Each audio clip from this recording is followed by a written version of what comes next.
નમસ્કાર મિત્રો સ્વમાનની વાત પર સમાધાન નહીં. શું શક્તિસિંહ ગોહિલને મંત્રીનું ઋણ ન ખપે? શક્તિસિંહ ગોહિલે ભાવનગરની સભામાં શું વાત કરી, શું ચીટીઓ ભર્યો? વિસ્તારથી વાત કરું તો એક તરફ રાજ્યસભામાં તેમનો કાર્યકાળ પૂર્ણ થવા તરફ છે અને બીજી તરફ ભાવનગરમાં તેમણે સભા કરી. ખૂબ મોટી માત્રામાં કાર્યકરો હાજર રહ્યા અને ફરી એક વખત કોંગ્રેસમાં પ્રાણ ફૂંકાઈ રહ્યા હોય, ભાવનગર કોંગ્રેસ ફરી બેઠી થઈ રહી હોય તેવા દ્રશ્યો આપણને જોવા મળ્યા. કાર્યકરો મોટા પ્રમાણમાં હાજર રહ્યા, આગેવાનો મોટા પ્રમાણમાં હાજર રહ્યા, તેમણે ભાષણો આપ્યા, પરંતુ શક્તિસિંહ ગોહિલે પોતાના ભાષણમાં જે વાત કરી, ભૂતકાળની ઘટના પર વાત કરી, એ અતિ મહત્વની છે. તેમણે એક વાત પોતાના ત્યાંના સૈનિક, એમના કાર્યકર લાલભા ગોહિલ વિશે કરી છે. તેમના પર કથિત અપહરણનો આરોપ હતો અને ત્યારબાદ તેમના પર કાર્યવાહી કરવામાં આવી, જે બાદ ભારે હંગામો થયો, ભારે વિરોધ થયો.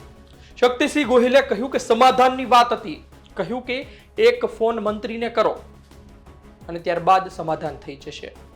પરંતુ કહેવામાં આવ્યું કે તમે શક્તિસિંહ ગોહિલને આ વાત કરો અને ત્યારબાદ કોઈએ ફોન ન કર્યો. તેમણે કહ્યું કે મને ફોન ન કરે અને આ પ્રકારના સમાધાન તેમને ન ખપે. તેમનો ઇશારો તેમની તરફ હતો. ભાવનગર જિલ્લામાં કેટલા મંત્રી છે? ભાવનગર જિલ્લાથી આવતા કેટલા મંત્રી છે ગુજરાત સરકારમાં? 2. એક છે જીતુભાઈ વાઘાણી અને બીજા છે પરસોત્તમભાઈ સોલંકી. આ વાત કોની માટે હતી? અને આ સાથે શક્તિસિંહ ગોહિલે તે પણ કહ્યું છે કે જીત હારનું મહત્વ નથી હોતું, કેટલા સિદ્ધાંતો સાથે તમે ચૂંટણી લડો છો તેનું મહત્વ હોય છે. અને ઇતિહાસ પણ તેમને જ યાદ કરે છે, યાદ રાખે છે.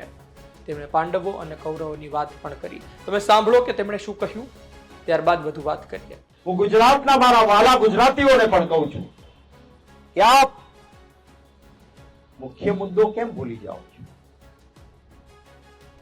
ધર્મના નામે આપને ગેરમાર્ગે દોરવાનું કાવતરું કરનારાને પૂછો તો ખરા કે આ નીટનું પેપર ફૂટે છે શું કામ? અને ફોડનારા બધા ભાજપ સાથે જોડાયેલા કેમ નીકળે છે? આ પરિસ્થિતિની સામે કોંગ્રેસના કાર્યકર્તા તરીકે સાચા પ્રશ્નો માટે લડીએ, મુદ્દો જુદો ન જવા દઈએ, સત્ય માટે લડીએ આપણે. અને મને ચોક્કસ વિશ્વાસ છે કે જનતાના આશીર્વાદ મળશે. ગભરાવાની જરૂર નહીં. જે લડાઈ ભાઈ શહેર કોંગ્રેસ પ્રમુખને પોલીસ ઉઠાવી ગઈ, સત્ય હતું, આપણે લડ્યા. એને ત્યારે ફોન આવ્યો હતો, સમાધાન કરવું હોય તો જરાક એક મંત્રીશ્રીની આરે વાત કરો તો જવા દઈએ. એને કહ્યું કે સમાધાન કરવા માટે મારે નહીં, શક્તિસિંહ ગોહિલ સાથે વાત કરાવી દીધો તો કરશું.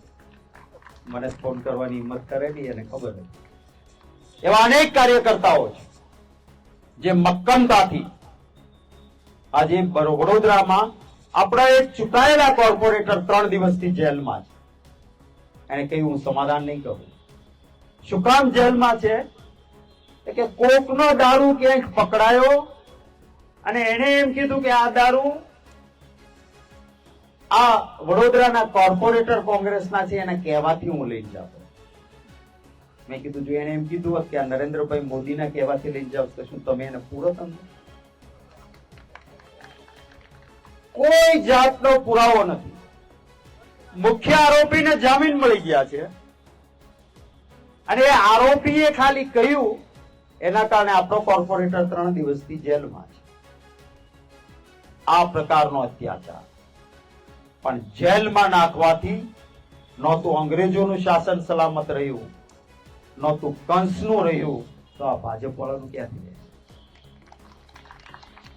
લડાઈઓ આજ સુધીની ઇતિહાસમાં થઈ છે ને, એમાં જીત કે હારના સમીકરણને ઇતિહાસે નોંધ નથી લેતી.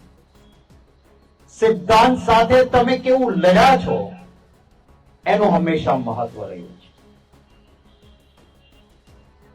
ઇતિહાસ જોવો તો પાંડવો દરેક બાજી હારતા હતા. ચોપાટ રમે, સામે કૌરવો, એક તરફ પાંડવો. દરેક દાવ પાંડવ હારે અને કૌરવ જીતે. ત્યારે એક દિવસે ભીમે ધર્મરાજાને યુધિષ્ઠિરને પૂછ્યું કે તમે નીતિમત્તાની વાત કરો છો, સિદ્ધાંતની વાત કરો છો, આ શકુની એ ચાલ કરે, દુર્યોધન અને શકુનીની જોડી નીતિમત્તાને નેવે મૂકીને દાવપેચ કરે અને આપણે હાર્યા જ કરીએ, તો આ નીતિમત્તા ને સિદ્ધાંત શું કામના? અને ત્યારે ધર્મરાજાએ કહ્યું હતું કે નીતિમત્તા અને સિદ્ધાંતથી લડીશું, હાર કે જીત જોયા વગર લડીશું. સિદ્ધાંત અને નીતિમત્તાથી લડીશું. ઇતિહાસ ગૌરવભેર આપણું નામ લખશે, હારનારાનું ગૌરવભેર નામ હશે અને કપટથી જીતનારાઓની ઇતિહાસ નોંધ નહીં લે. તમે જુઓ, આ ધર્મરાજાના શબ્દો એ વખતે બોલાયેલા 100 હતા કૌરવ, એમાંથી એકેયનું નામ કોઈ પોતાનો દીકરો જન્મે તેને પાડે. તો આપણે સાંભળ્યું શક્તિસિંહ ગોહિલે શું વાત કરી.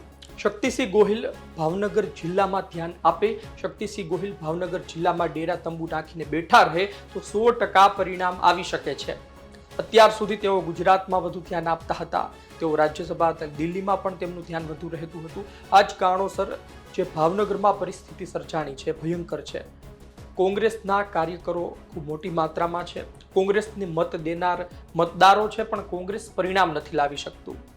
અને આ વચ્ચે ભારતીય જનતા પાર્ટી પાસે દિગ્ગજ નેતાઓ છે, જીતુભાઈ વાઘાણી, પરસોત્તમભાઈ સોલંકી. આ જ કારણોસર તેમને મંત્રી પણ બનાવ્યા છે, કારણ કે પરિણામ લાવવામાં માહેર છે. સામ દામ દંડ ભેદ કરી કંઈ પણ કરી પરિણામ લાવે છે. શક્તિસિંહ ગોહિલનો ટોણો એ તરફ હતો કે હાર જીત નહીં, પરંતુ કયા પ્રકારે લડો છો, સિદ્ધાંત સાથે ચૂંટણી લડો છો, તેને લોકો યાદ કરે છે. તમે જુઓ, રાજકારણમાં ખરા અર્થમાં તો પરિણામ મહત્વનું હોય છે. તમે કઈ રીતે ચૂંટણી લડો છો એ નહીં, કારણ કે આખરે તો પરિણામ જોતા હોય છે. પછી કોંગ્રેસના દિલ્હીમાં બેઠેલા હાઈકમાન્ડના નેતા હોય તો એ પણ ભલે, ને ભારતીય જનતા પાર્ટીના હોય તો પણ ભલે, પરંતુ જો તમે એક સારી રીતે ચૂંટણી લડો તો તમારી છબી મજબૂત થાય, તમારું એક વ્યક્તિત્વ બને. શક્તિસિંહ ગોહિલના ભાષણો, તેમની વાત કરવાની શૈલી કંઈક આ પ્રકારની જ હોય છે. વાત અતિ મહત્વની એ પણ છે કે લાલભા ગોહિલ સાથે જે પણ થયું તેનો જવાબ પણ તેમણે આપ્યો અને તેમણે કહ્યું કે આ મંત્રીઓ એટલે કે ભારતીય જનતા પાર્ટીના દિગ્ગજ નેતા, ત્યાંના મંત્રીઓ જીતુભાઈ વાઘાણી હોય કે પરસોત્તમભાઈ સોલંકી હોય, તેમની વાતમાં આવે અથવા તેમના દબાવમાં આવે એ શક્તિસિંહ ગોહિલ નથી. તેમણે એ પણ કહ્યું, જેમ પહેલા વાત કરી હાર જીતની, એટલે કે શક્તિસિંહ ગોહિલ એ વિસ્તારમાં જીતેલા પણ છે અને શક્તિસિંહ ગોહિલ એ વિસ્તારમાં હારેલા પણ છે. ભાવનગર પશ્ચિમથી જીતુ વાઘાણી સામે જીતેલા પણ છે અને પરસોત્તમભાઈ સોલંકી સામે તેમણે હારનો સામનો પણ કરેલો છે. ત્યારબાદ તેઓ અબડાસા પણ ગયા હતા 2014ની પેટા ચૂંટણીમાં. એક તરફ લોકસભાની બધી બેઠકો ભારતીય જનતા પાર્ટીને મળે છે અને બીજી તરફ તેઓ અબડાસા પેટા ચૂંટણી જીતવામાં સફળ રહે છે.